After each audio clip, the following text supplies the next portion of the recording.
This episode of The Prosecutors is brought to you by Huggies Little Movers. Get your baby's butt in a Huggies best-fitting diaper. Huggies Little Movers. We got you, baby. Hello, I'm Rabia Chaudhry. I invite you to join me every Tuesday for new episodes of Nighty Night Bedtime Stories to keep you awake, now on Podcast One. This new incarnation of Nighty Night is an anthology of stories that bring to life classic horror stories, some you're definitely familiar with, and others you'll be hearing for the first time. Join me as I tuck you into bed with stories that will leave you sleepless all night long. Get new episodes of Nighty Night every Tuesday, wherever you get your podcasts.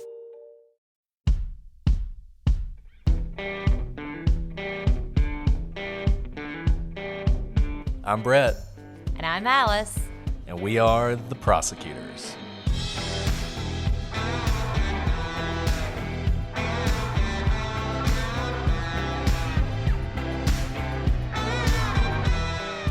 Today on The Prosecutors, a family of 3 vanishes in the mountains, and 4 years later, their bodies are found not far from their vehicle.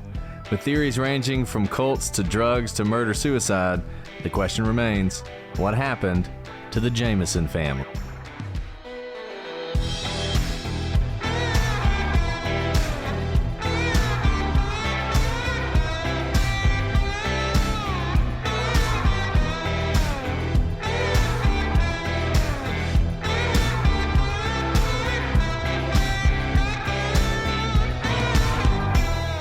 Hello, everybody, and welcome to this episode of The Prosecutors. I'm Brett, and I'm joined, as always, by my Tinarche co-host, Alice. Wow. If you said that correctly, I'm very impressed, but it was beautiful, whatever it was. Is it a Native American dialect? No. I was going out on a limb because it's Native American month. It could also be Tinarche. Tinarche is probably better. I have no idea. Probably a cha, not a sha. Language. So I'm going to go with Tinarche. It means tenacious in Italian. And that is from Sarah. So thank you, Sarah. Thank you. Yes. Here I was trying to just have you branch out is all. Yeah. Hey, I would love the chances of me being able to pronounce like a Navajo term or something like that. You might as well try. But I'm happy to try. I would love. But I do fun. love Italian though. Like Italian's that great. was so beautiful. As I always say. It did sound like a romance language, but a girl can hope. A girl can hope. Yes. Well, I am always looking for new, exciting words to describe Alice. Because we love hearing from you guys. We love hearing what you think are good descriptors for Alice. And I would say 99% of the time they're positive. I just ignore the not positive. Except for homely, which I thought was positive, but apparently was not. Can you just be honest with everyone? The 1% that is not positive, they're your words. Well, that's true. That's a good point. I can't deny it. I wish I could. Well, I can tell you that Sophie sent you a lot of good Native American terms, so maybe you should go try, because I'm reading what she's saying.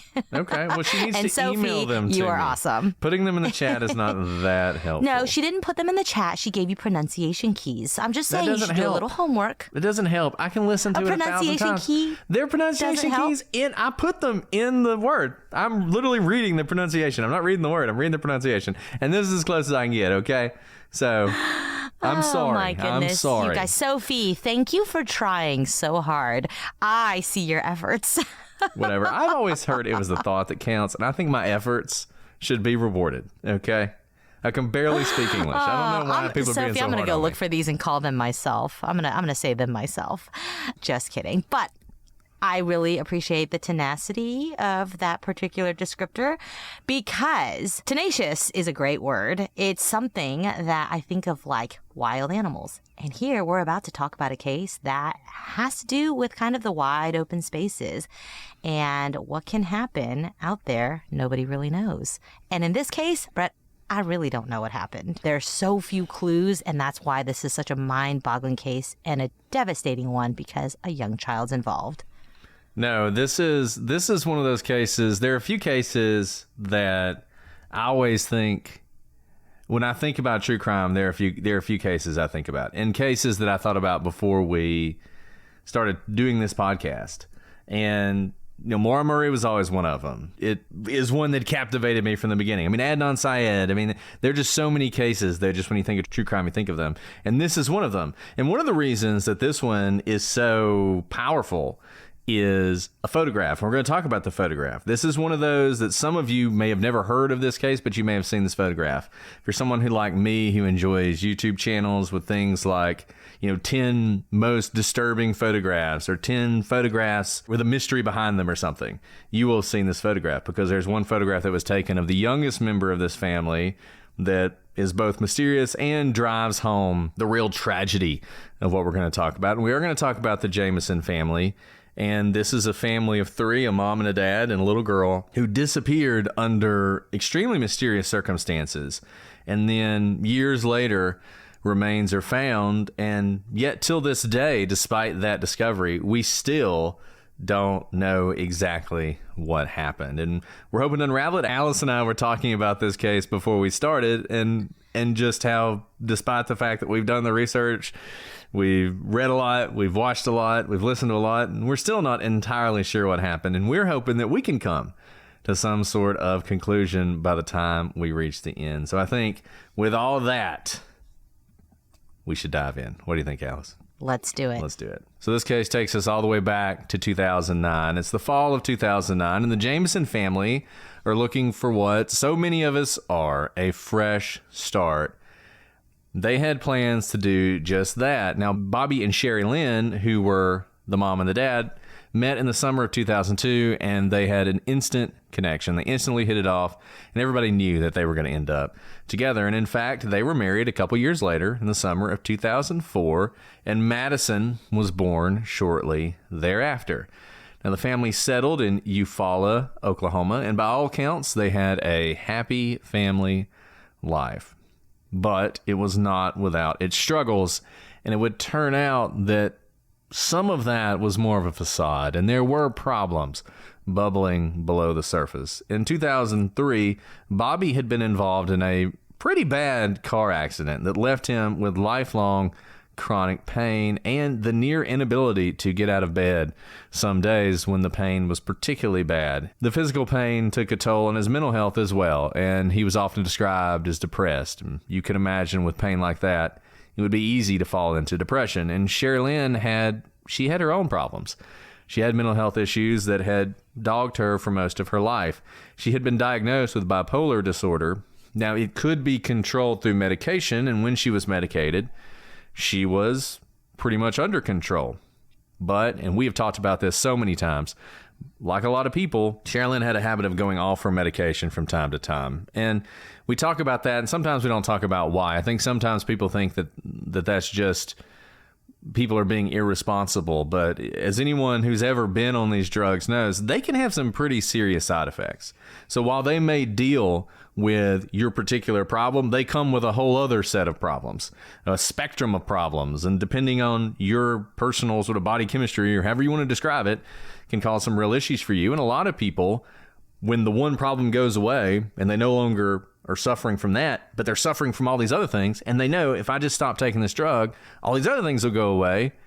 It's very tempting to do that. And Sherry Lynn was the person who fell victim to that temptation. And that's particularly bad, because it's one thing to have these problems. It's another thing to sort of swing back and forth between having medication in your system and then having it out of your system. Oftentimes, going off of medication causes withdrawals that are just as bad as everything else that's going on with you. So this is really sort of a recipe for disaster that she's running into, but it is a problem, and it was a problem that the whole family had to deal with.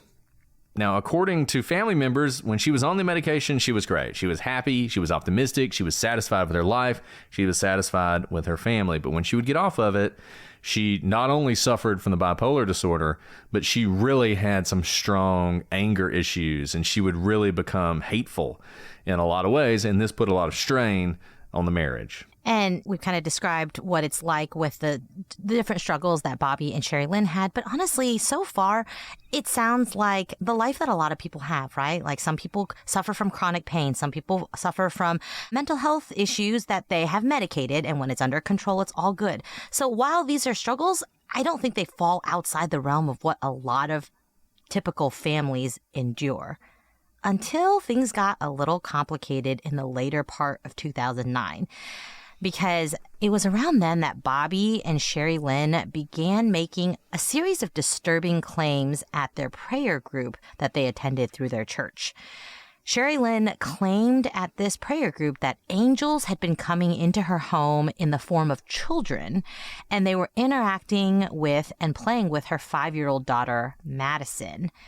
And for his part, Bobby didn't say, oh, don't listen to Sherry Lynn. She's, off her medication. It's crazy talk. He actually held a darker belief. He told the preacher that there were actually dark spirits living on his roof. And he asked if there were any special holy bullets that he could buy or some way for him to bless the bullets so that he could effectively kill these spirits, which he recognized were not going to be shot at or killed with normal bullets since they are spirits, supernatural. Yeah, I mean, I don't know that spirits are killed by any bullets, but this is...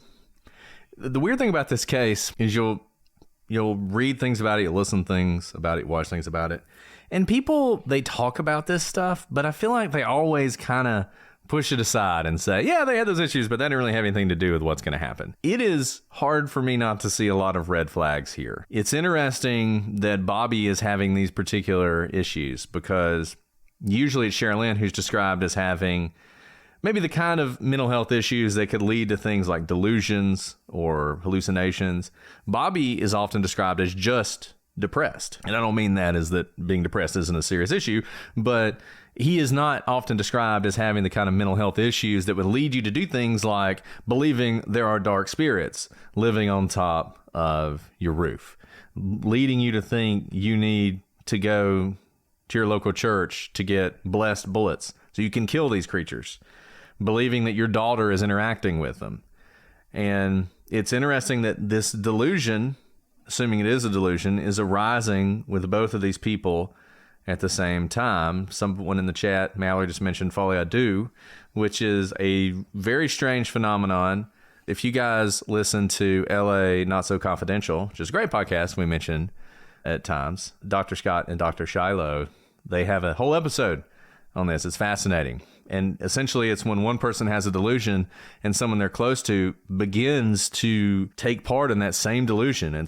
There's so much about mental health in the mind that we don't understand, in the way that mental disease and hallucinations and delusions can almost be like a pathogen that passes from one person to another. Obviously, you see this in cults as well. And you kind of wonder, is whatever's happening with her, is it starting to bleed over to her husband as well? And it certainly seems like, at least outwardly, that he is having these issues. If you've ever seen his family talk about this, they are, like so many families, very skeptical. They're like, that doesn't sound like him. And you just have to wonder if maybe there has been something bubbling up in this family, or maybe in him for a long time, and that the people closest to him haven't seen it for whatever reason. And remember, what Bobby has been dealing with is chronic pain to the point where he really can't get out of bed. And even if he himself isn't diagnosed with bipolar or other sort of mental illness that typically leads to hallucinations or delusions, physical pain can have that effect on your mind as well, right? The physical and the mental and the emotional are incredibly tied together. For those of you who've ever been in immense physical pain before, you know that it leads you to say things and do things that you otherwise wouldn't do in your own personality, because, and then extend that out to chronic. This is 2009. He had his car accident in 2003. This is something he's been dealing with for, the better part of 6 years.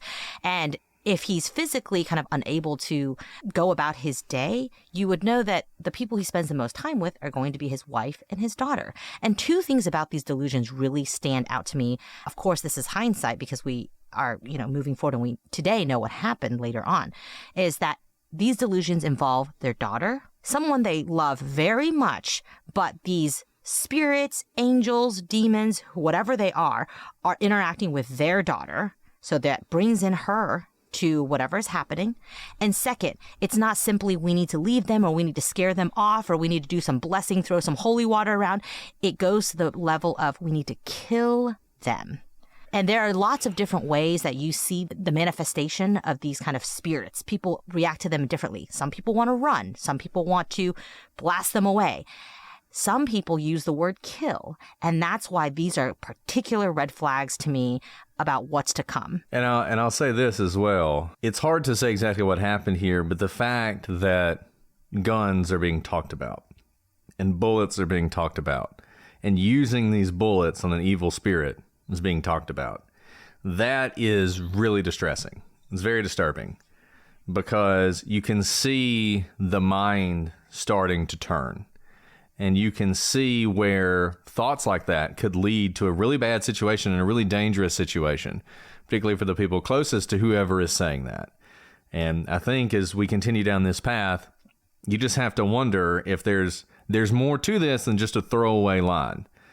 This is often treated as just a throwaway line, and you kind of have to wonder, is this much more intimately tied to what may have happened than maybe people have thought about before? And another thing to note, if you guys are following the timeline, Madison, their daughter, is only 5 years old. So she's very, very young. Certainly doesn't have independence in the sense of, when you're 5, you probably believe and talk about things with your parents. You really don't have an independent life from your parents. What they say, what they hear is pretty much your entire world, even if you interact with the outside world. But we're going to see that she becomes a little bit more isolated.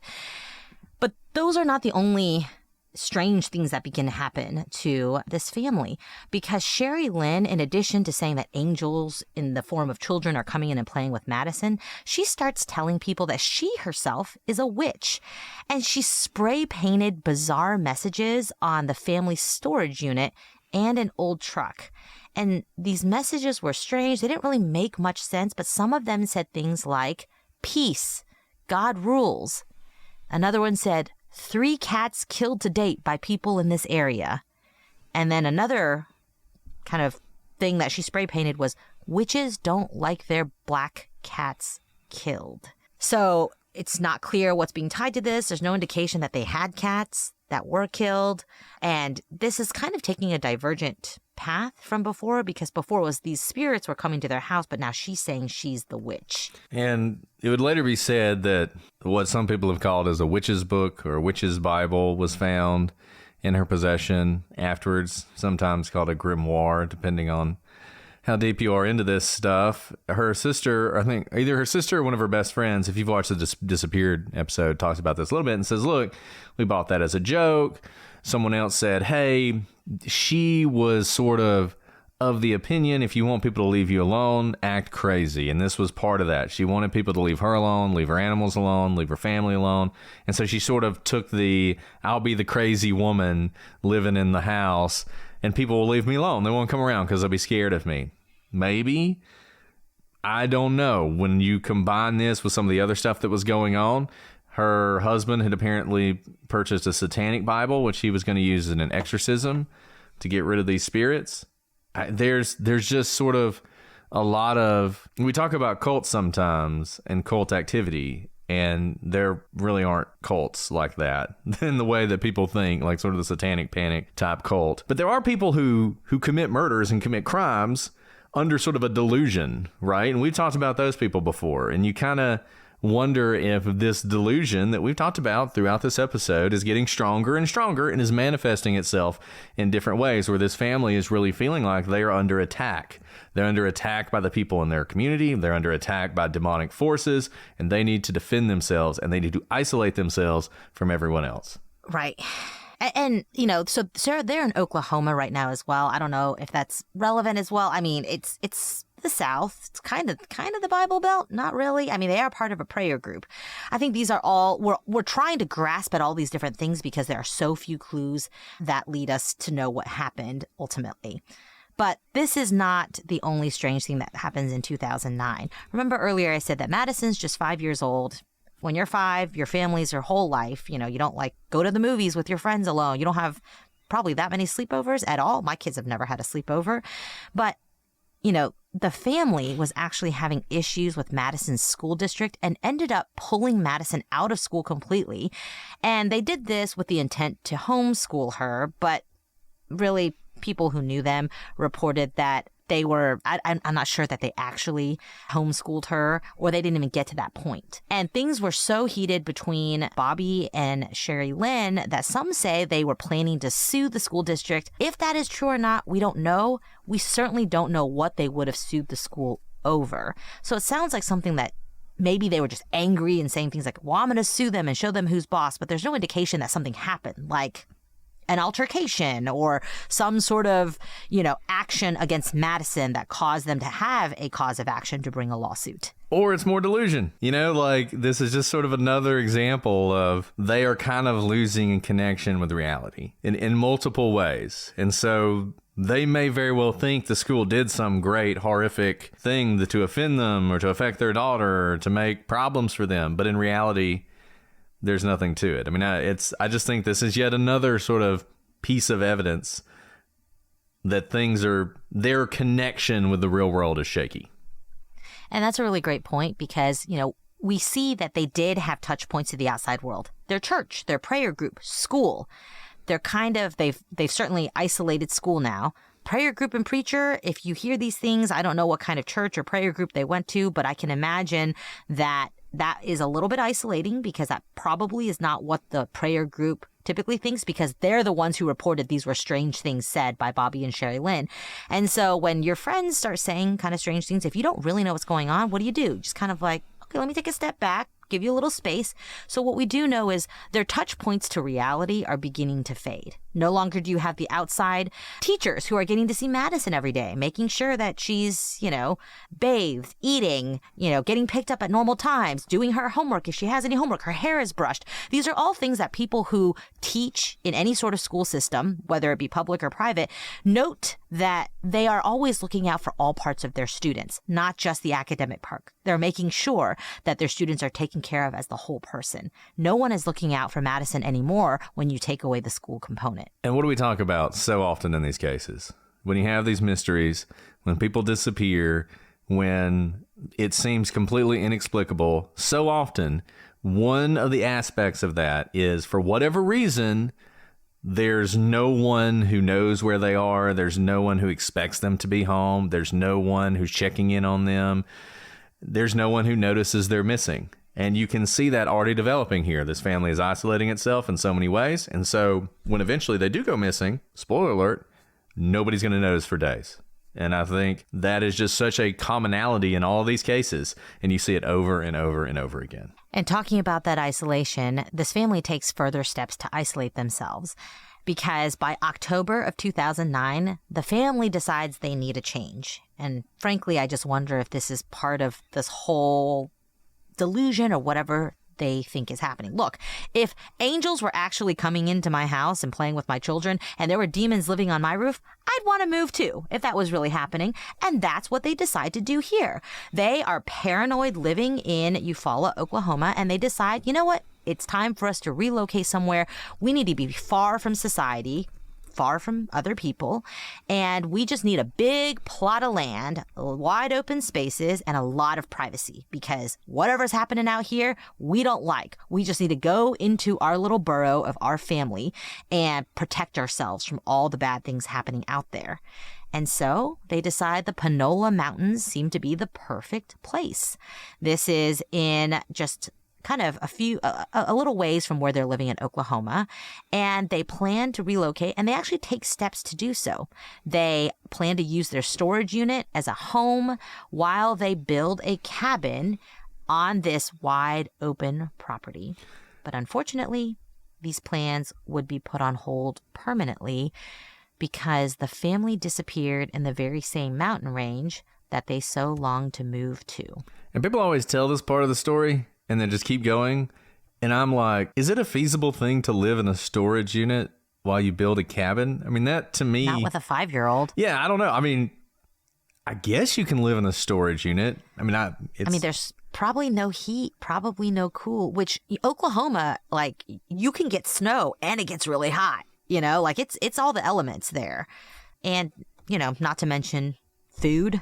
I guess there's electrical outlets for maybe a microwave, but 5-year-old, you have to like feed a 5-year-old. They typically don't fast, is what I'm saying. And look, maybe these people are capable of building a cabin. I am not.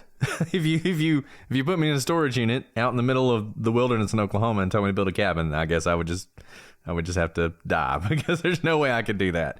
But I don't know how handy they are. I mean, you have to remember, Bobby was in this terrible car accident that leaves him in such pain that some days he can't even get out of bed.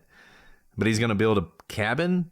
They have some money. They have a settlement from the car accident, and we're going to hear about that in a little bit. Enough maybe to buy some property. I don't know if it's enough to pay someone to build a cabin for them.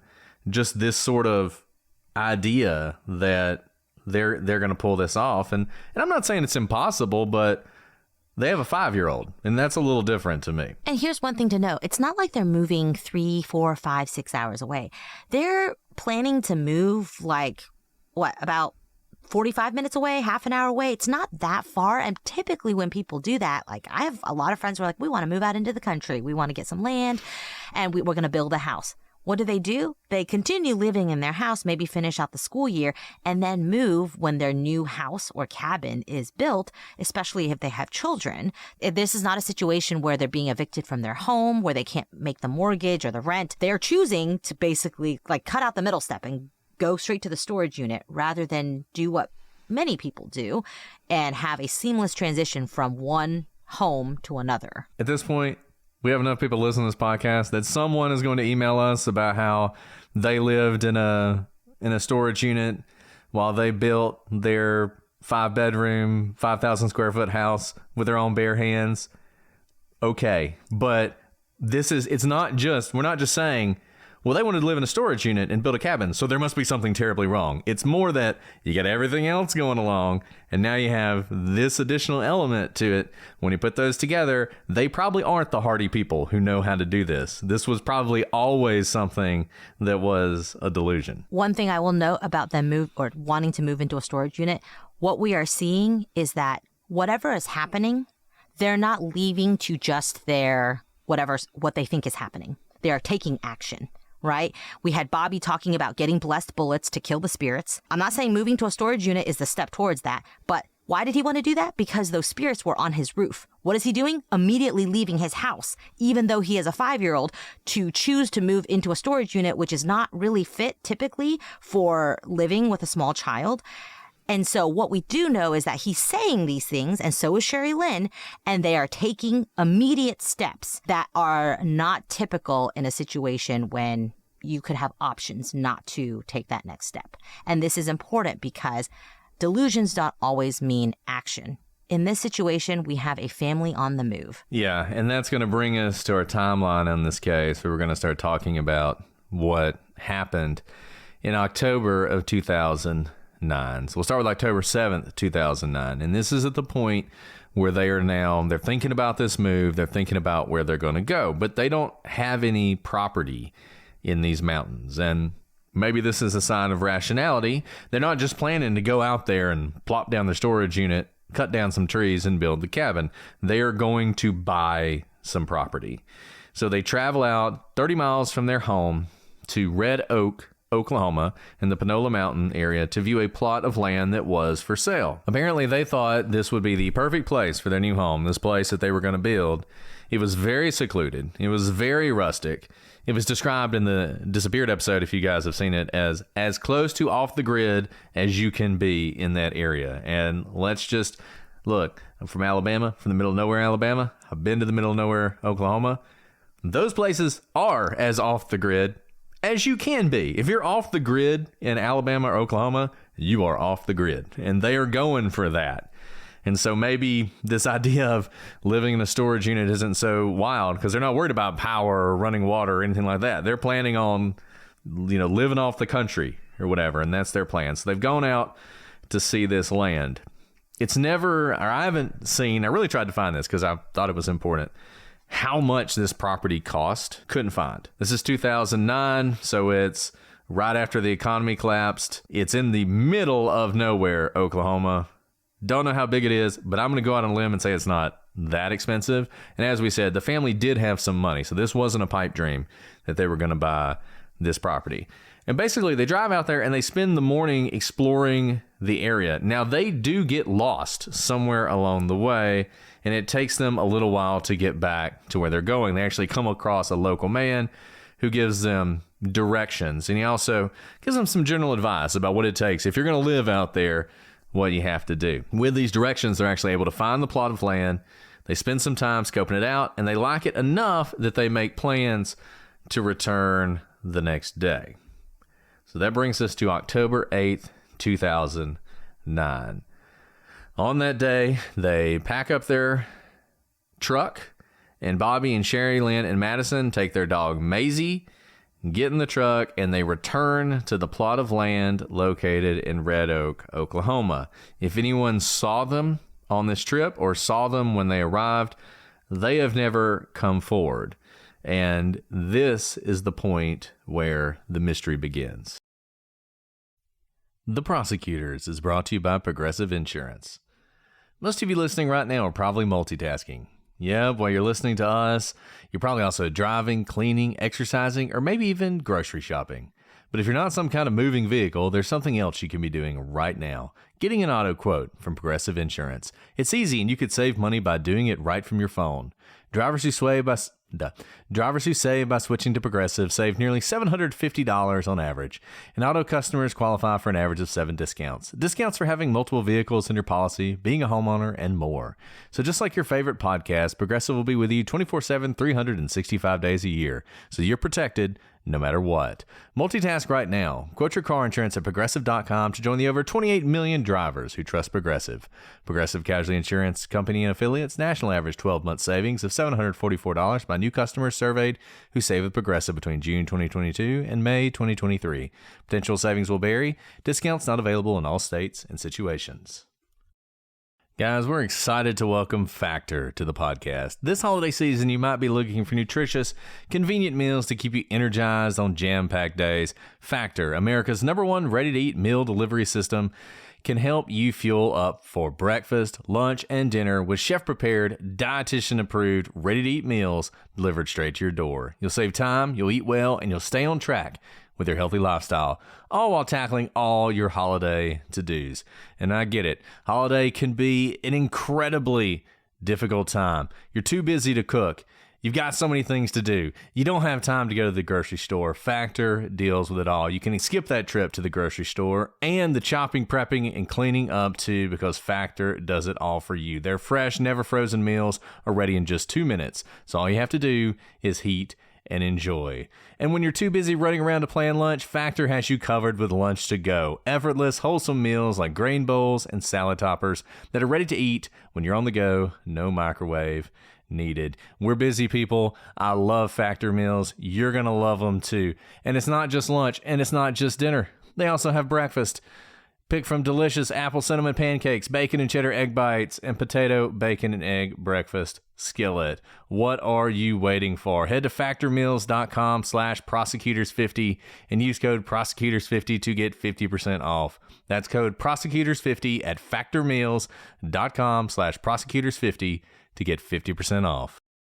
Guys, we have told you about Pros before, and if you haven't got in on truly custom, made-to-order hair care, now's the time. Switching to a custom routine from Pros is one of the best things you can do for your hair, and the results will just keep getting better. My wife, she has red hair, it's curly. It can be difficult for her to find products that work well for her. And that's where Pros comes in. They have a quiz that you can take that will define exactly what kind of hair care product you need. And it has everything. Everything from your zip code to your eating habits, damage level, exercise. And it allowed my wife to get the kind of hair products she needs for her very unique, very special hair, just like each one of you have. Pros' review and refine tool will let you tweak your formulas for any reason in case you change any of those things we mentioned earlier, like your address, your hair color, or even your diet. And as a carbon neutral certified B Corp, Prose is an industry leading in clean and responsible beauty. All their ingredients are sustainably sourced, ethically gathered, and cruelty free. If you're not 100% positive Prose is the best hair care you've ever had, they will take the products back. No questions asked. Custom, made-to-order hair care from Prose has your name all over it. Take your free in-depth hair consultation and get 50% off your first subscription. Order today plus 15% off and free shipping every subscription order after that. Go to prose.com/prosecute. That's prose, prose.com/prosecute for your free in-depth hair consultation and 50% off your first subscription order. Don't wait. So really nothing happens. Nobody hears from them. No one sees them. And in fact, it's 8 days after they have last been seen on October 16th, 2009, when a group of hunters on four-wheelers came across the Jamisons' pickup truck on top of Panola Mountain. And there's not a lot out here, so they approach the vehicle and they notice that there's an emaciated dog inside of a locked truck.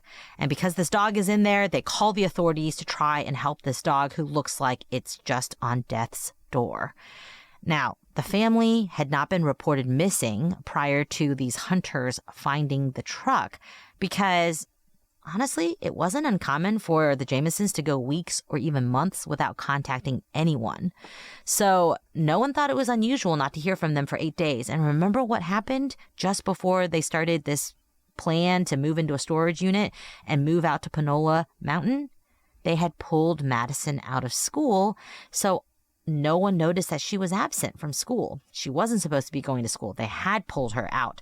But on top of that, they kind of were beginning to become more and more isolated. There was the school factor out, their church and their preacher, they were saying strange things to them. And 8 days is kind of within a week. Prayer groups, church is usually once a week anyway. There weren't a lot of touch points throughout their week to be able for anyone to notice that the Jamisons were missing. And so these hunters see the dog, they want to help the dog, call the police, and when the officers arrived at the scene, they had to break the glass to get the dog out. Now, the one kind of like silver lining of this tragic story of the Jamisons is that the dog survives. And if you're counting days, the dog may have been in there as long as 8 days, which is a very long time. Thankfully, October is not summer, so he didn't overheat in there, but he didn't drink or eat anything for that period of time. Now, once they got the dog out of the vehicle, they were curious, what's going on here? Who left their dog in their car? And they took inventory. And they noticed that everything important seemed to have been left behind in this car. The person who drove this car, or the people who drove this car, they noticed there was a wallet, there was a purse, there was a cell phone. All of their coats were there. And there was no sign of a struggle in or around the truck, which kind of makes sense because the dog was still in the car, right? No matter what kind of dog you have, that actually is some deterrent for people who want to rob you or come near your car, because you never know. Even if you're a small dog, you still have teeth. You could still be very scrappy. You could still do a lot of damage. But here we have everything important still left behind. No, nothing's been removed. No one's robbed them. There doesn't seem to have been like a scuffle with the dirt or the grass around the car disturbed, or, broken jewelry or anything like that. It seems like the family locked the car with the dog in it and then never came back. So taking all this into account, the valuables and the lack of struggle, it kind of told the police that these people who left the car didn't intend to be gone very long because the dog was a family dog. They didn't want the dog to die. They probably just intended to come right back. And so the police kind of took all this in and thought, well, the family's probably just lost somewhere nearby. And so they send out a search party. About 5 to 6 deputies start searching the area, but this is, again, wide open spaces, and unsurprisingly, they have no success locating this missing family. I know, the dog, it's always important to everybody that the dog makes it, and the dog definitely makes it. Sort of a miracle, if you think about it in this case, and this is 8 days that dog was stuck in the car. But look, these are important points. The fact that the dog is in the car, that tells you something. That would make you think the family fully expected to come back. the fact that all of their stuff, including their cell phones in the car. Now, this is 2009. It's a little bit of a different time. Not so different that you would expect you wouldn't take your cell phone with you, but maybe not today, where your cell phone is essentially attached to your body. But nevertheless, I mean, something important, and I think something that people think a lot about. I mean, these are things people think a lot about when they try and figure out what happened to this family. So that's October 16th. These deputies, they're hunting through the woods, they're looking for them. And I think it's important to remind everyone that it is really hard to find people in the wilderness. And this is wilderness. It's rugged terrain. There are forests. There are mountains. There aren't a lot of roads. There aren't a lot of paths. So 5 to 6 people, not going to find much. That is not your ideal search party. So not surprising that, in fact, they don't find anything. The next morning, they come back, and by this point, they have checked the GPS on the cell phone. And they're thinking, look, cell phone might have been in the car, but maybe if we look where the cell phone went, we can find something. And they realized that the family hadn't spent a lot of time in their vehicle. They were sort of all over the place. And while they were all over the place, they had their phone with them, which is important because it means they spend some time there and they had to go back to the car. And I think this is going to become important later on. But basically, they sort of track around everywhere that they had been since they got to this location. And tracking these GPS coordinates leads law enforcement up to a hill. There's a hill just a few hundred yards away. And when they go up this hill, they notice there are footprints in the mud that are likely those of the Jamison family.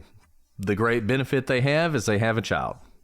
They have a 5-year-old, and there are very small footprints that obviously belong to a child. And it seems like, based on the GPS, that the family spent 15 to 20 minutes on the side of this hill, and there, while they were there, they took a photo of Madison. And this photo has become sort of iconic and is attached to this case, and as we talked about at the beginning, you can't get away from it. And it's a striking picture. We're going to show it. Obviously, it'll be on the website. If you're listening to this, look it up, because I'm interested in what everyone thinks about this. I'm interested in what Alice thinks about it as well. So in this photograph, Madison is pictured with her arms crossed in what looks like to me a strange, almost unnatural way, the way that she has her arms crossed. Her mouth is open in what some people think is a smile. Other people think that she's actually on the verge of tears. And this is a photograph that a lot of people make a big deal about. And if you've followed any coverage of this case, you've seen people say, she is in terror. She is in distress. Someone is forcing her to take this photo. This is not her family. It's also interesting because the way the photo is taken, she's not looking at the camera. She's looking sort of off in the distance. I can tell you as someone who has kids, my kids never look at the camera, so I don't know how significant that is. But nevertheless, she is. And you can't really see much from the photograph. It only has Madison in it. It's unclear exactly what her expression is. Her parents are not present, and neither is anyone else. And this is the final photograph of Madison, and it is eerie to look at. And my question for you, Alice, now that you've seen the photograph, what do you think? When you look at this photograph, what do you see? Okay, before I talk about the photo, I think the things around the photo make sense, right? Sure. I agree with you that it's hard to get a 5-year-old to pose, look at the camera, all these things. But what I typically do, what a lot of people do, is they take more than one photo to capture. If what they want is a photo of their child, you take multiple photos until you capture the one where your child is giving you the smile or looking at the camera, or at least there's multiple attempts to get it, even if they're all unsuccessful. We don't have that here. We have literally one not good photo, which is okay. It's not like I've never taken one not good photo, but I think that's important that it's a standalone. So it's not like you were trying to get the right photo. Second, this doesn't look to be a particularly scenic place to take a picture. It's not an overlook. It's not a lake. It's actually like brush. Right? It is against a rock. Maybe there's some significance to it because maybe this was the place where they were going to build the cabin. But it's not readily apparent from anyone looking at this photo why the parents would choose to ask their daughter to stand in front of this brush and pose for a photo. That's kind of the stuff around the photo. Now talking about the actual photo, I know now because we know what happens, looking at this photo, I can completely see why people think, oh, this is such a creepy photo because she looks scared. She looks like she's about to cry. I don't know. She doesn't look like she's smiling or crying to me. If I had to choose between the two, I would say she looks like she's more about to cry. But instead of that, so her arms are crossed in an awkward manner, but honestly, 5-year-olds probably don't know how to cross their arms anyway. So it's as if someone asked her to cross her arms, or her shoulders are elevated, such as this, as if she was about to have a tantrum, right? When you like kind of bring yourself up so that instead of actually crossing her arms, she was never crossing her arms, but rather like holding up herself, about to like throw her arms down in a tantrum, maybe as simple as like, I don't want to take a picture here. I'm hungry. It's cold out. I'm wearing a small shirt, still October. And like you see a little bit of her belly and she's not wearing a ton of clothes. So to me, it's almost like, I don't understand why they're taking a picture here. Because she's not next to her parents, it seems as if she were told to stand in front, otherwise you would catch the arm or the leg of a parent. So she's told to move somewhere for a picture, and it seems to me that she's in the middle of like talking and saying, I don't want to do this. I don't see terror in her eyes, but maybe because I just know that 5-year-olds have a lot of emotion, and so everything they say has a lot of emotion behind it. But that's my initial gut reaction, trying not to know what I know happens later. I just note those things that it seems to be a strange thing, and maybe after this, because we do know that they go back to their car after this phone because the phone is then left in the car, that maybe whatever she's saying, or maybe the reason they don't take multiple photos is because she's saying something like, I am hungry, and so they walk back to the car where they have food and provisions. That's what I see. What about you, Brett? So before I had kids, I thought this photo was super creepy. I thought this photo was the last moments. She was terrified. This was probably a stranger forcing her to take this picture, like all those things, right? Now that I've had kids, I have taken this photo so many times that it could be all those things. And like you said, it's really hard to separate what's going to happen from the photo, and maybe you shouldn't. I mean, maybe what's going to happen actually informs what is going on in the photo. But I think what you see is exactly what you're saying. I think you see a child who maybe is in the middle of a tantrum. Now, I think you see a child who's uncomfortable, who doesn't really want to be there, who maybe is hungry, who maybe is cold. Look at this photograph and what she's wearing. It's October in, mid-October in Oklahoma. It's going to get down to around 40 degrees that night. It's pretty cool out there. She's not wearing a lot of clothes. She may very well be uncomfortable in a lot of different ways. She's definitely not happy. I don't know how people can see this and think she's about to smile. I don't think she's about to smile at all. I think she's definitely in the middle of a tantrum. But sometimes, parents take those pictures. Sometimes they literally just take it because, having a tantrum. I have taken pictures of my daughter having a tantrum and then shown it to her, and it actually makes her get out of the tantrum. That's like a parenting trick. You can do that. She now asked me to see the picture where she's crying. It's like, okay, here it is. Anyways, so I don't think you can read a lot into this as far as some deeper meaning, but I do think there are things you can take from it. Alice has made a lot of those points, and I agree with Alice. And by the way, we didn't discuss this photo ahead of time. So if you independently have these thoughts, I think that's worth noting too, because we did not coordinate what we thought about this photo. Yeah.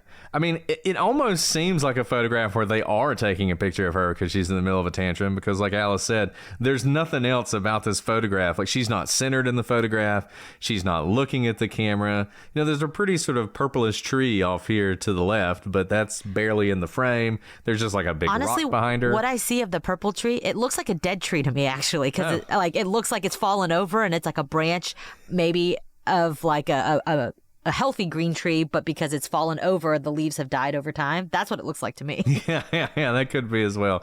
And I think the fact that they only took one picture, I mean, this is on their phone, so it's not like it's on the camera. The fact that they only took one picture sort of maybe lends credence to the idea that this is a photo of a tantrum and not some sort of photo shoot. Because usually, like you said, you're going to take more than one if you're trying to set up the perfect shot or whatever. So, yeah, I don't read a lot into this photograph, and I don't know that you can take a lot from it. I think that's right. It's one of those things where, because it's the last known photo of any of them, it's eerie. And it's going to be significant because something happened very soon after this photo was taken. But I think the photo itself really doesn't tell us much about what happens next. And I think it probably, if they made it home, no one would have thought about this picture again. Like, it was no big deal, right? But I think it's worth talking about because when people talk about this case, they fixate on this picture. And for good reason, for all the things that we already said. But unlike the Brianna Maitland case, where there's the eerie photo of the car, which I think can tell you a lot about what may have happened that night, I don't think this particular photo tells us about what happened to the Jamisons. Now, like we were saying, the investigators believe that the family, because they're tracking the phone, where the phone went, they probably took this photo and then likely returned to the truck soon after this photo was taken based on the time and the GPS plotting. And they intended to leave the area because they went back to their car.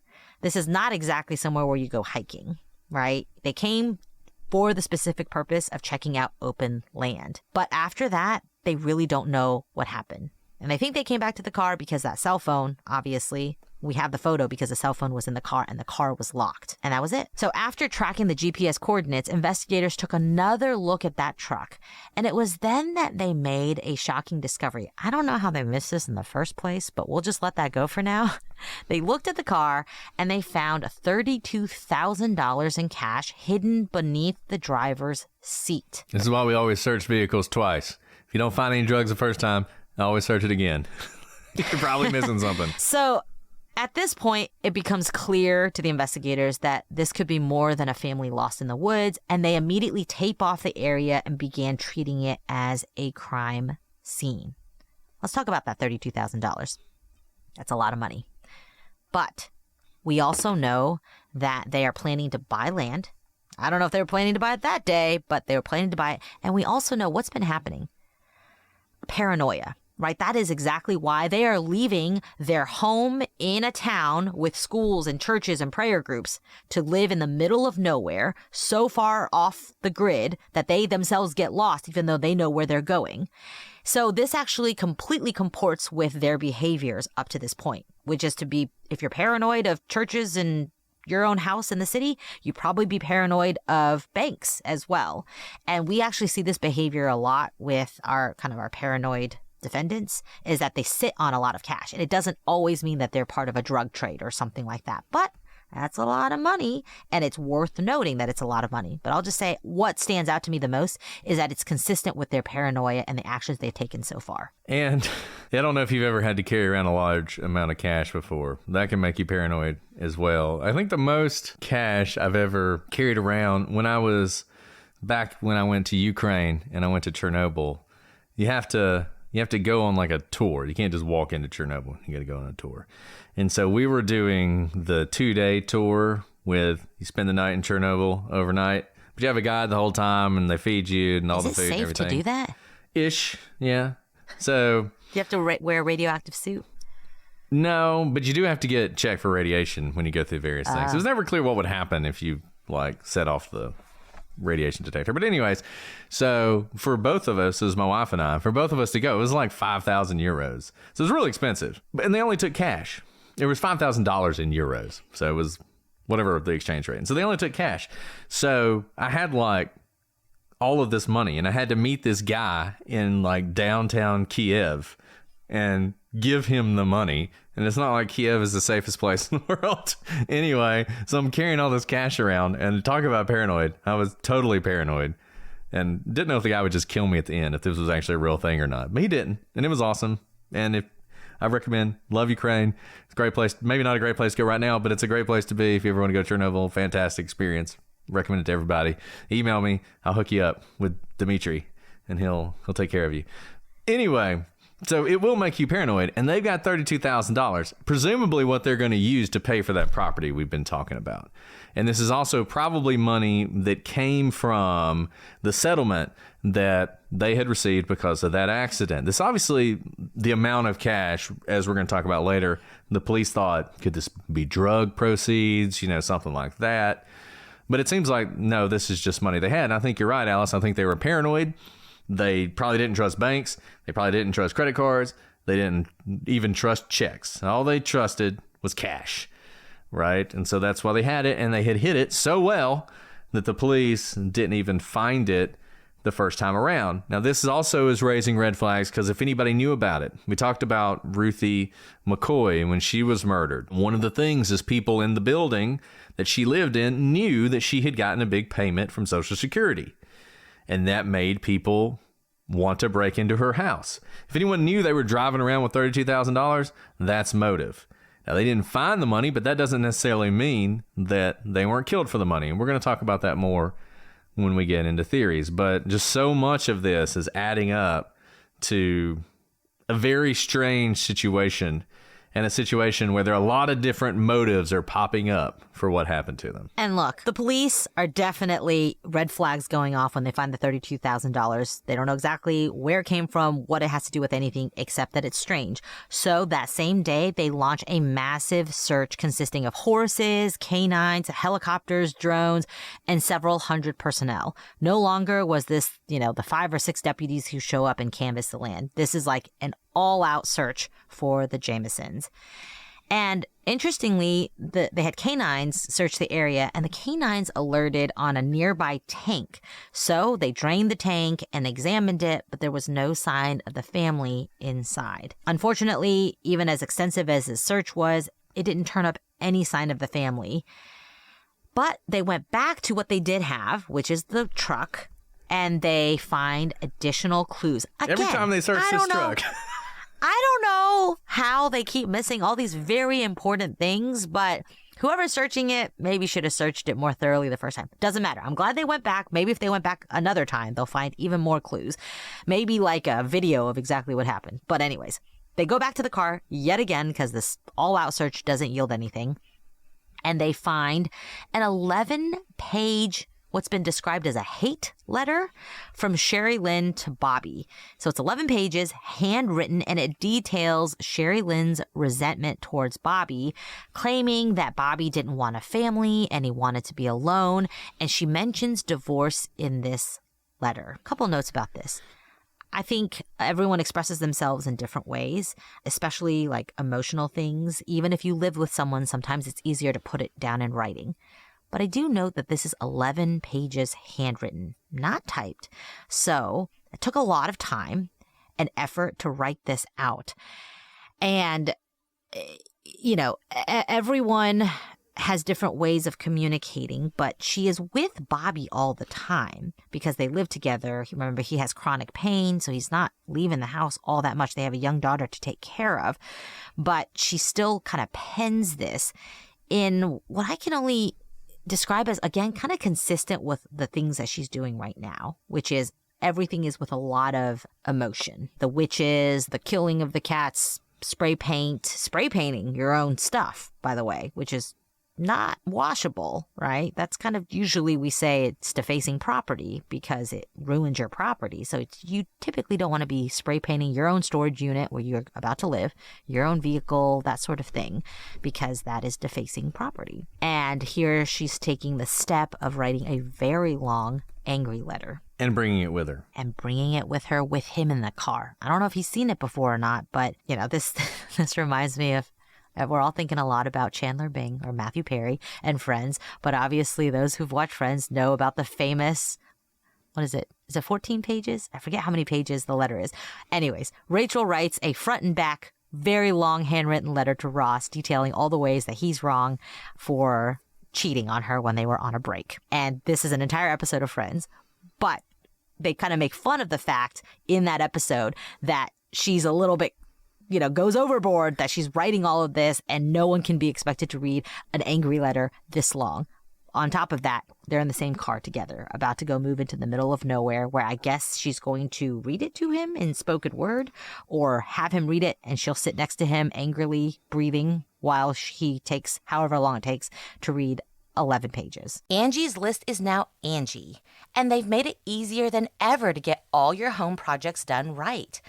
I've been really busy and I actually had my refrigerator broke, but thankfully I was able to look on Angie to have an appliance repair person come and fix my refrigerator.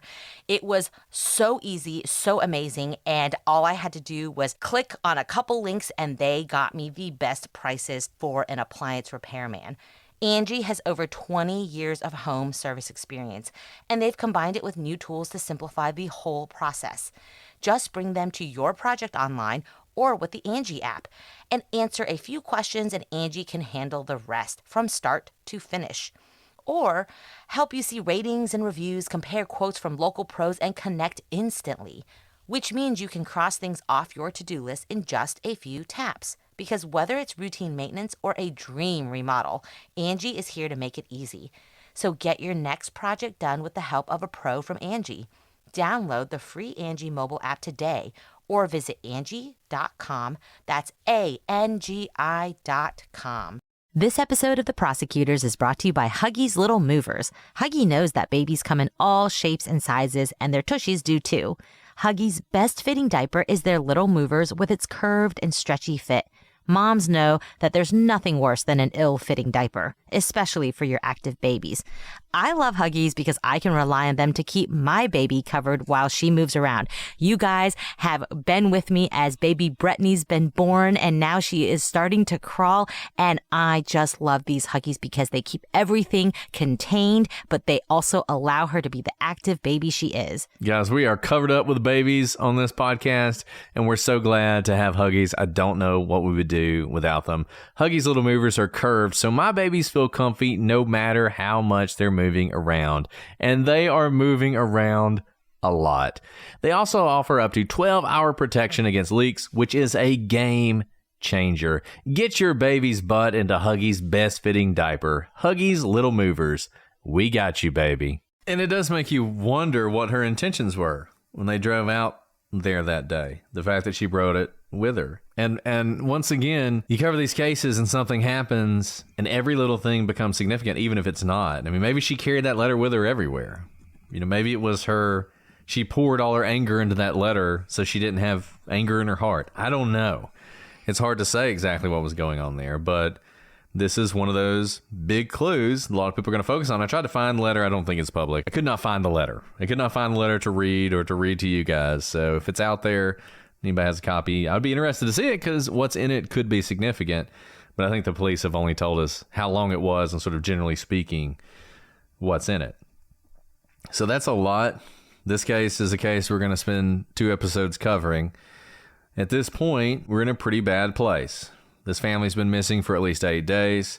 The fact that the dog was left behind is a really bad sign because you're just not going to leave your dog like that if you expect to go off into the wilderness for a long time. The dog survived, so that's a good thing, but a lot of people are very concerned, including the police, that something terrible has happened here. And next week, we're going to continue to talk about this case. We're going to get into some video that was discovered, which sort of matches the photograph we've talked about as far as something that people have analyzed to death about what exactly they're seeing in the video and what exactly the video says about what happened to this family. We're going to fast forward in time as we continue the timeline for a just tragic discovery that, if nothing else, tells us what ultimately happened to the family. And then we're going to get into the weird things about this case, some of which we've already talked about. And then we're going to talk about theories. And like so many of these cases where you don't have a lot of information, you have a ton of theories. There's a lot of different things that could have happened here, and we are going to walk through all of those. So I think this is a fascinating case. Like I said, it is a case that maybe isn't talked about as much as you'd expect, but I think it is an iconic case because of the great mystery that happened here. If you want to hear more about this, there's a great Disappeared episode on this. Generation Y did some great episodes on this on their podcast, so that's worth checking out. And lots of stuff that you can read online. And of course, we'll be back next week to talk about it some more. Well, Alice, do you want to sort of cleanse the palate with some questions? I really like the questions because I feel like so many of the episodes are kind of depressing, and by kind of I mean very depressing. And so it's always nice to be able to do the questions and maybe have a little bit of a happy moment ending at the end of the episode. Okay, Red Tiger asks, what could possibly have been found in the murder investigation to trigger reopening the Stephen Smith case? This is about Murdaugh and the Stephen Smith case. I really think they just took that as an opportunity to reopen it. And I mean, I think they probably looked into the Murdaughs a little bit. It sounds like, if you've been following this, they have a pretty good idea now of what happened to Stephen Smith. It did not involve the Murdaughs, which is what we predicted. And it sounds like from the reporting that we may even be close to charges and maybe even arrest. So that's a good thing that came out of the whole Murdaugh case. But I think, it's kind of like Israel Keys didn't kill everybody in America. Murdaugh didn't kill everybody in South Carolina. And I think this is going to be something else we see here in Stephen Smith's case. Okay. Lawyer Sarah wants to know if we think the West Memphis Three are guilty. I don't think that's the kind of question we're going to answer at the end of an episode. But Alice, if you want to share, Yeah, no, I think if you're here for a 18 episode answer to that question, we'll be here for it, but it's not going to happen today. Yeah, not going to happen in 18 seconds. Sorry, not today. But it's a good question. It's a great question. And one we've been thinking about for a while. Oh, yes, absolutely. Okay. R. Livingston asks, and I'll let Alice answer this. I mean, I think there's an obvious answer to this, but is there a case that you feel like someone completely got away with the crime? Like one we've covered? Or an They just said any case. I was going to say, because plenty in the ones that I've prosecuted. I mean, truly, in the ones that I've investigated and decided not to bring cases because I did not think that we had the right evidence to put forth, but I was convinced the person did it, there's more than one case where is the issue. Oh, yeah. And that's because of the standard of proof, right? There are people who I've not brought charges against, and I'm like, you absolutely did it. But for a number of reasons, I can't bring charges against you. Maybe because the evidence isn't there. Maybe because a key witness now is like a potential lover and now doesn't want to testify against them. That sort of thing happens. So, yes. Yeah. And people never get that. I mean, beyond a reasonable doubt means beyond a reasonable doubt proved in a court with admissible evidence. A lot of times you have a lot of inadmissible evidence that makes it pretty clear what happened, but that doesn't do you any good. That you can use that. You actually can use inadmissible evidence in grand jury, but the common practice recommendation to prosecutors is don't do that, because eventually you're going to have to take this to trial, and then you're going to need the admissible evidence. So yeah, all those people. I mean, I think OJ's pretty. Casey Anthony. I mean, there's a bunch of cases that we've covered that I think people clearly got away with it. But I think it's also it's helpful for people to know that we come across it all the time in our cases, and it's not that uncommon. It's actually a feature of the system. It's not a bug. It is it's a feature of the system. Because all that 404B, it's still part of my investigation. I know all the bad stuff you did. I know all the really mean things you said to your girlfriend who you threatened with a gun. But I know that's not going to come in, to a trial. And I may know the whole body of evidence against you. Some of it not admissible. Some of it, best evidence rule, that sort of thing. But I think that's helpful for people to know that we actually see. Let me put it this way. I can count on many hands people who I know, with almost 100% surety that they did it. And I did not bring charges. I know of 0 cases in my career that I've prosecuted someone and felt that they were wrongfully convicted. Yeah, I'm the same. I don't even think, and I do all the appeals for our office, so I know basically all the cases. I can't even think of a case from our office where I thought someone was wrongfully convicted. I mean, usually, frankly, it's more about sort of were their constitutional rights honored? Was the sentence too strict? I mean, the number of actual innocence appeals you have are almost 0. That's just usually not something. And one of the reasons is because they're really hard. I mean, the burden to prove that in an appeal, I mean, usually that's going to come up in 2255, but I do those too. But it's funny because the number of people who will tell you they're innocent approaches 100. You'll have people, I remember we had I don't know if you were on this case or not, House. You weren't on this case. This was a different case. We were in a case once where the guy had admitted to what he did, but the confession had been excluded because the officer, I mean, he didn't give him his Miranda rights when he should have. And so they're standing in the back of a car talking. The guy's like, yeah, I mean, I did it. I admit I did it. I want to come clean with you. I don't want to hide anything. Because they do that a lot, because they think if they come clean, the officers will be like, oh, okay, well, it's fine that you committed that crime, but I'm going to release you. But the officer had not read him his rights, and he was obviously under arrest. I mean, he'd been handcuffed and everything. And so, but that gets excluded, so we have to go to trial, because now he's thinking, okay, I got a chance here. I've excluded the confession. I have a chance. So we go to trial. And he's arguing. I can't even remember exactly what it was he was arguing, but he's arguing some sort of, some sort of malfeasance on the part of the police, like they had framed him. And we go back in the judge's chambers before the trial starts, because as we've said, you end up in the judge's chambers a lot talking about various things that are going to come up. And he has an attorney, and the attorney's talking about his things, and he wants to bring up this. He wants to argue that the guy was framed. Actually, the lawyer didn't even bring it up. Before we were about to go out, the guy's like, hey, I want to talk about my, how they framed me. Like, they did all this stuff. And, and the judge was like, but didn't you admit that you did it? And the guy was like, well, I mean, yeah, but that's different. Semantics. Yeah, that's different. And the judge is like, well, the thing is, if you want to argue what you're saying, I'm going to have to revisit excluding that, because now you're raising the issue, which is something about exclusion. Like if you get something excluded and then all of a sudden you open the door, it comes in. So he ended up dropping that, but it was just funny. But he's like, he's advocating how he was framed when everyone in the room knows he wasn't framed, because we have him on video telling us exactly what happened. So yeah, it's fun. I mean, the whole criminal prosecution thing is, there's always stuff that's happening in your cases. It's hilarious. It's so true. Okay, one more question. Sorry, I got on a tangent. One more question. No. Okay, one more question. Oh, we'll do this one. This is nice, because we can give Madison a shout out. Did the two of you do most of your own research for the podcast, or do you have help? Well, some people will tell you we just read Reddit and do whatever Reddit says. But unfortunately, that's not true.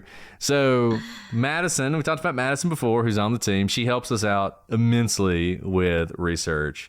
Honestly, we've gotten so busy that I don't know. Like, she is like a blessing from the heavens. She came at exactly the perfect time, because it would be hard. I was going to say, we haven't even been able to work with her that long, but what did we do before her? I have no idea. I don't know how we did this.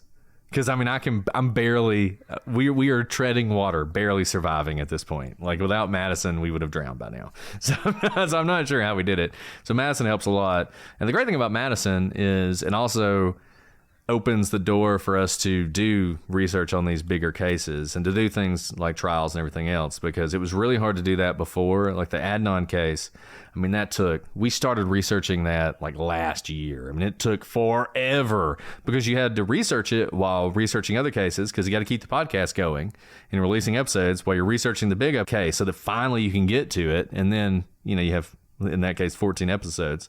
Which is nice, because then you can catch up on the next things you're going to research. I was going to say, that was the only way that we could release multiple Adnan episodes a week, because we didn't need to spread it out. Otherwise, there was no way we could have made it work in terms of timing. And Brett made a really good point yesterday to me. He was like, we've never taken a week off ever since starting the podcast. And between us, we've had 2 new babies. We've had multiple holidays, multiple weeks of no childcare.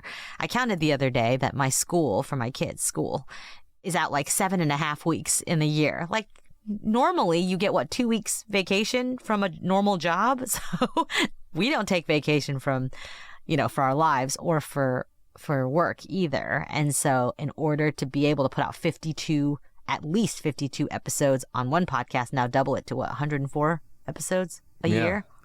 Well, when we started out, if we had a 2-parter, we did both episodes that week. You remember that? Yeah, I know. Like, that just, like, we did 4 episodes on Maura Murray in 2 weeks. We did 4 episodes on We Michael used to Peterson do Tuesday, Wednesday. And, like, somehow it's taken more time now. Even though we have more help, I don't know what takes up our time now. It just seems like there's more to do. We did add another podcast. So we did do that. Whose crazy idea was that? I don't know. I mean, that's why you make me very nervous whenever you joke about a third podcast. I'm like, don't joke. That might kill us. It might kill us. It absolutely might. Oh, my goodness. All right. So that was a great question. I didn't write down who asked it, but thank you so much for that. Okay. So we are going to do another episode on this. And like we said, it won't be tomorrow. It's going to be next week. Jamison Family. Like I said, if you're obsessed with this, there's a lot of stuff out there to look at. This is a really interesting case. I hope you guys all take a look at that photograph. Let us know what you think. We're really interested to know because you guys have great insights. It always amazes me, some of the stuff you guys come up with. I really enjoy recording these live with our patrons because they often come up with insights on the fly, and we're able to address those as we record the episode, and that's a lot of fun. But send us an email, prosecutorspod@gmail.com, @prosecutorspod for all your social media, Twitter/X, whatever you call it. It'd always be Twitter to me. It'd always be Twitter to me. Like, Facebook. Go to the gallery. Gallery's great. We have so much fun on the gallery. Now we're doing chats on the gallery. We started watching movies on Friday. I think the gallery movie watching group is now watching movies like all the time. I was telling Alice, last week, we watched Scream.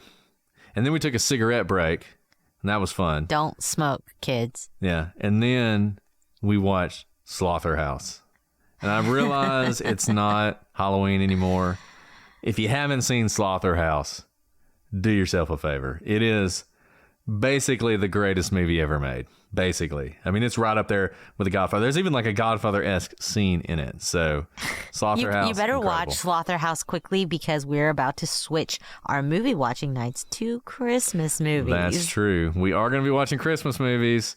I am excited to watch with the gallery moving crew Snowman's, which, much like Slaughterhouse, is the greatest Christmas movie ever made. I really liked Christmas Night with Vanessa.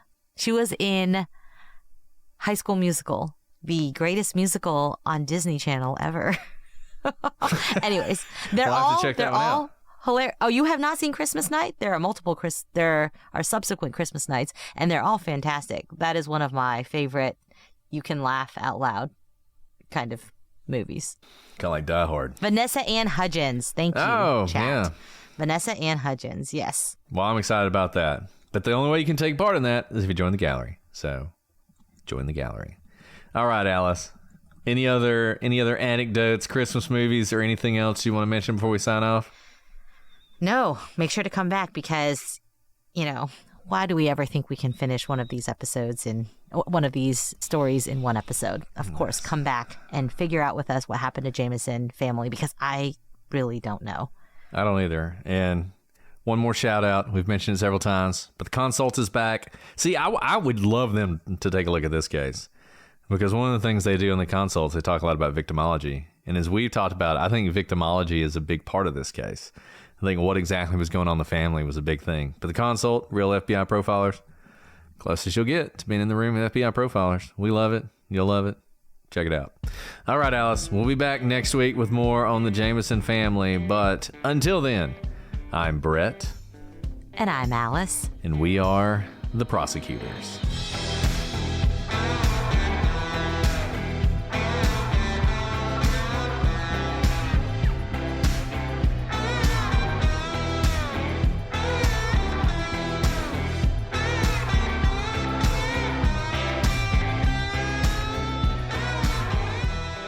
This just shows, I think it's important for people to know, like, the difficulties you go through to live your dreams, so that no one is under the false impression that things are easy. So I went to my physical therapist, who I haven't been to in, like, a very long time because I've been busy. And I was like, man, I've been, like, working so much and I've been clicking, like, at a computer all the time and, like, my entire right side is seized up. And she's like, oh, yeah, I'll check you out. And I, like, she like, put her arms on me to, like, feel my shoulder and my neck. She goes, oh, my gosh, you are jacked up.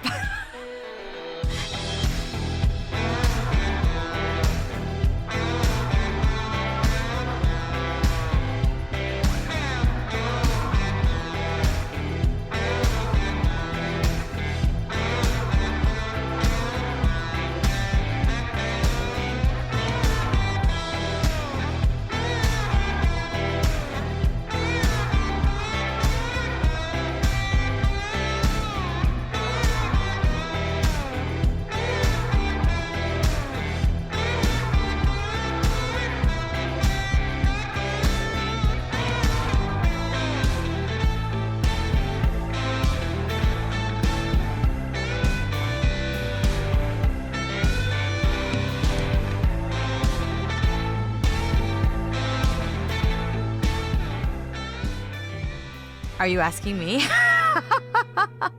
Lillian, just because I'm going to join movie watching doesn't mean anyone has to behave.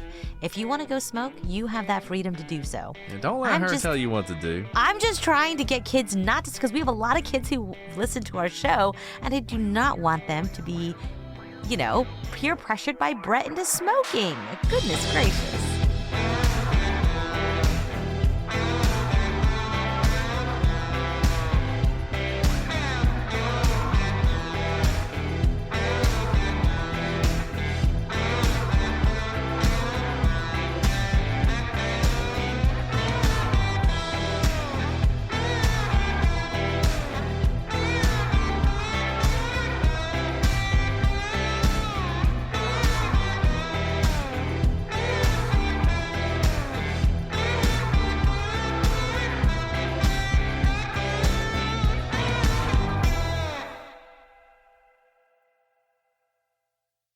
Hold on to your jingle bells. Pluto TV has all your holiday favorites for free. Enjoy Christmas classics like Scrooge with Bill Murray or Last Holiday with Queen Latifah. Plus, dive into festive channels like Holiday Movie Favorites by Lifetime or Hallmark Movies and more. Download the Pluto TV app on all your favorite devices and start streaming holiday favorites on live channels and on demand. With thousands of free movies